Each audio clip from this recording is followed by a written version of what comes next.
নিঃশ্বাস যেমন মানুষকে বাঁচিয়ে রাখে, তেমনি বিশ্বাস একটা সম্পর্ককে বাঁচিয়ে রাখে। হাই বন্ধুগণ, সবাই কেমন আছো? আমি জিদ্দা অবশ্যই ভালো আছি এবং আশা করি তোমরা সবাই অনেক অনেক ভালো আছো। তো আজকে চলে এলাম আরও একটি ব্লগ ভিডিও নিয়ে। আমার আজকের প্রসঙ্গটা হচ্ছে নিঃশ্বাস যেমন মানুষকে বাঁচিয়ে রাখে, বিশ্বাস কোনো সম্পর্ককে বাঁচিয়ে রাখে। আমি একটা যুক্তি দেব।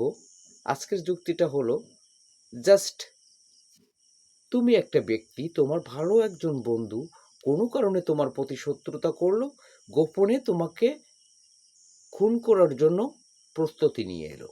পাশ থেকে অন্তরাল থেকে আর এক বন্ধু দেখে তোমাকে এসে জানালো তোমাকে খুন করতে আইছে, এবং পিছন থেকে তোমার সেই বন্ধু যে তোমাকে খুন করতে আসছিল সে শুনতে পেরে একটু আড়াল নিল, এবং তুমি সেই ক্ষণে বলছো, না আমার বন্ধুটা আমাকে খুন করতে আসতে পারে না, তুমি হয়তো মিথ্যা বলছো।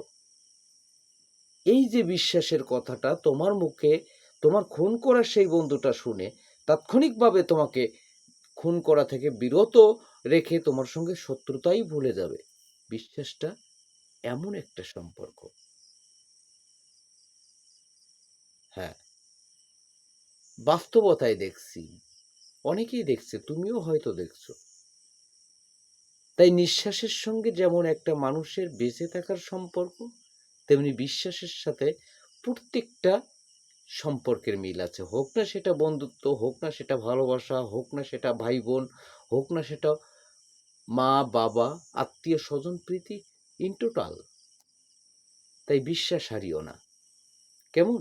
সবার জন্য অনেক অনেক শুভকামনা, অনেক অনেক ভালোবাসা। আরেকটি কথা, সব কিছুতেই অধিক কিন্তু ভালো নয়। তাই অধিক বিশ্বাস রাখাটাও ঠিক না। কেমন? অনেক অনেক ভালোবাসা রেখে পরবর্তীতে আরও একটি ব্লগ ভিডিও দেব অধিক বিশ্বাস কি করতে পারে এটা নিয়ে। ধন্যবাদ সবাইকে, ভালো থাকবে। কেমন?